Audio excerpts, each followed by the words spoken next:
Halo sahabat pembelajar semua, gimana kabarnya hari ini? Tetap semangat dan terus belajar. Bertemu lagi bersama saya, Asri Dian Rahayu. Di video kali ini, saya akan menjawab untuk tugas video yang ke-7. Pertanyaan yang pertama, apakah yang sahabat pahami dengan visi Bimba? Visi Bimba adalah membangun generasi pembelajar mandiri sepanjang hayat. Nah, makna dari visi Bimba itu sendiri, yang pertama itu membangun generasi pembelajar, yang artinya membangun generasi yang cinta akan ilmu pengetahuan, menyukai belajar, mau memperbaiki diri menjadi pribadi yang lebih baik, dan menikmati setiap proses pembelajaran dalam hidup. Yang kedua, mandiri. Generasi yang tidak bergantung kepada guru, orang tua, ataupun biaya, tapi hanya bergantung kepada diri sendiri dan Tuhan Yang Maha Esa. Yang ketiga, sepanjang hayat. Belajar tidak hanya di bangku sekolah, tapi belajar itu secara terus-menerus tanpa batas waktu sampai akhir hayat. Sehingga di sini disebut sebagai pembelajar sepanjang hayat. Pertanyaan yang kedua, apa langkah-langkah yang perlu dilakukan untuk mencapai visi Bimba? Visi akan tercapai dengan adanya misi. Misi Bimba AYO yang pertama itu adalah mensosialisasikan kata Bimba. Mengapa kata Bimba perlu disosialisasikan? Karena kata Bimba lahir dari filosofi hidup manusia yang ingin mencapai kebahagiaan. Untuk mencapai kebahagiaan, salah satu kuncinya adalah belajar. Untuk menjadi pembelajar, maka harus ditumbuhkan minat belajarnya terlebih dahulu. Ketika minat belajar sudah tumbuh, maka anak akan menjadi generasi pembelajar mandiri sepanjang hayat. Ketika sudah menjadi generasi pembelajar mandiri sepanjang hayat, maka akan bahagia yang berdampak sukses. Lalu yang kedua itu mensosialisasikan pentingnya menumbuhkan minat baca dan minat belajar anak sejak usia dini. Mengapa menumbuhkan minat baca dan minat belajar anak sejak usia dini itu penting? Karena banyak orang dewasa yang belum menggunakan paradigma Bimba.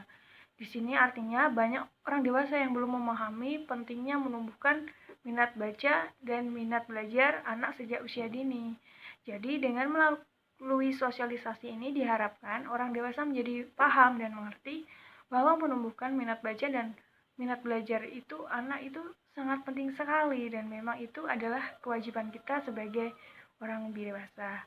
Nah, di Bimba AYO ini dalam menumbuhkan minat baca dan minat belajar anak ini menggunakan cara fun learning. Dan dalam mensosialisasikan Bimba itu sendiri dapat dilakukan oleh orang tua dan di sini orang tua bisa menjadikan humas dalam mengenalkan Bimba AYO kepada orang terdekat dan lingkungan sekitar. Yang ketiga yaitu membimbangkan. Membimbangkan adalah proses mengarahkan, membimbing agar anak memiliki minat baca dan minat belajar sejak usia dini. Mengapa harus membimbangkan? Karena dengan membimbing minat belajar, maka anak akan memiliki kemampuan yang semakin meningkat. Sehingga di sini anak diarahkan dan dibimbing untuk bermain dan tanpa anak sadari, sebenarnya setiap kegiatan yang anak lakukan itu ada unsur pembelajaran di dalamnya. Nah, dalam proses membimbangkan ini bisa dilakukan dimanapun dan kapanpun. Proses membimbangkan ini juga tidak hanya dilakukan oleh motivator dan kepala unit saja, tapi bisa dilakukan oleh orang tua yang sudah paham cara membimbangkan, yaitu menggunakan metode Bimba yang proses belajarnya 100% menyenangkan, yaitu fun learning. Pertanyaan yang ketiga, apa tujuan dari Bimba AYO? Di Bimba AYO memiliki dua tujuan, yaitu tujuan utama dan tujuan khusus. Tujuan utama dari Bimba AYO yaitu seluruh keluarga besar Bimba bahagia yang berdampak sukses. Tujuan utama ini sejalan dengan filosofi hidup manusia dan tujuan ilmu filsafat pendidikan, yaitu ingin mencapai kebahagiaan. Sehingga di sini setiap komunitas Bimba diwajibkan untuk belajar, yaitu orang dewasa. Dengan belajar dapat memenuhi hak anak, yaitu bermain dan mendapatkan pendidikan. Kemudian yang kedua, tujuan khusus dari Bimba AYO adalah menumbuhkan minat baca dan minat belajar anak secara intrinsik. Tujuan khusus ini sejalan dengan tujuan ilmu filsafat pendidikan, yaitu kemampuan.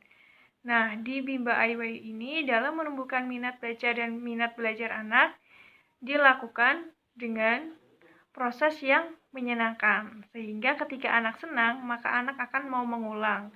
Ketika anak terus melakukan proses pengulangan, maka anak akan menjadi mampu dan terampil. Setelah terampil, maka anak akan siap untuk ke tahap selanjutnya. Jika sudah siap, maka minat bergelurannya akan semakin tumbuh. Jika minat bergelurannya sudah semakin tumbuh, maka anak akan menjadi generasi pembelajar mandiri sepanjang hayat yang berbahagia dan berdampak sukses. Oke sahabat, demikianlah jawaban yang sudah saya jelaskan. Jika ada kesalahan, saya mohon maaf. Terima kasih sudah menonton. Salam Bimba, tetap semangat dan terus belajar.